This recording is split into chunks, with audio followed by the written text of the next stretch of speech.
Hello, I'm here to speak to you today on how British street artist Banksy changed street art and gave culture to the illegal form of art. If the first thing you think about when you hear the word street art is graffiti, then you are not wrong. The Tate posted on their website that street art is related to graffiti and that it's created in public locations and is usually unsanctioned. This is therefore meaning that it is illegal.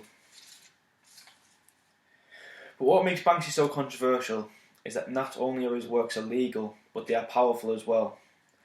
In 2010, the artist found himself on Time's top 100 most influential people in the world, finding himself along the likes of Barack Obama, Steve Jobs and Lady Gaga. But before I explain to you on how he cultivated street art, then let me give you a little bit of history on the artist himself.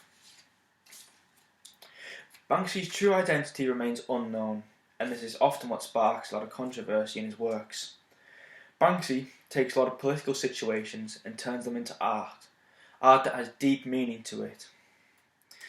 The only way I could truly explain to you of how deep meaning his pieces are is by showing you, as many of you may not know the artist or not know his works.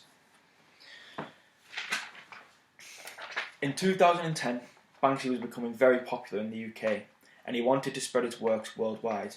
He did this by flying to America and visiting different cities to cover the walls in his art. One of the cities that he went to was New York, and in a poor village in New York, he depicted this piece. It shows a rat and the words "let them eat crack" on the wall. The rat has just painted these words on the wall.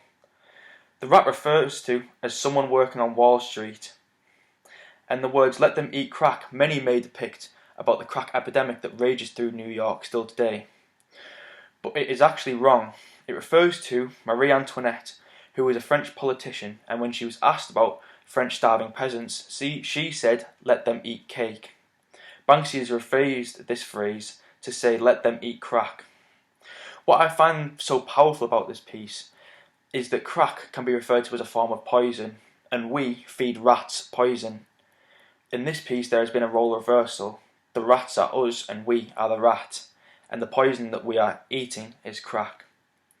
What Banksy says in his book about this piece is that it is what Wall Street think of poor neighbourhoods, and that they should let them poison themselves through drugs. This is just an example of one of his many pieces and how powerful they can be. What I feel when looking at Banksy's pieces is that he speaks to a younger generation. He often tackles situations that many people are scared to speak of, and this is definitely how he found himself to be the most influential artist of our recent times. His most recent piece, however, was The Devolved Parliament, which is my favourite piece personally. It is this piece.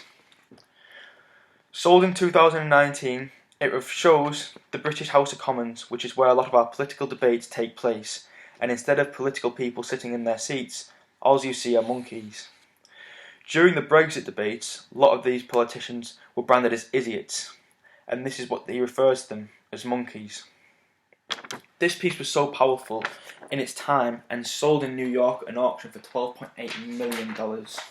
That's an expensive piece of work for a street artist.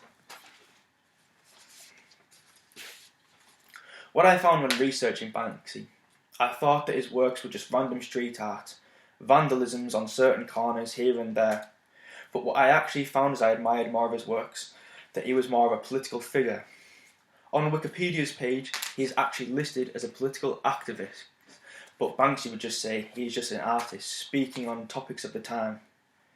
It is not often in the world today that you find a vandal that has a net worth of $20 million, and he has truly changed the word street art and brought it into the homes of many and made himself a household name. Ladies and gentlemen, thank you.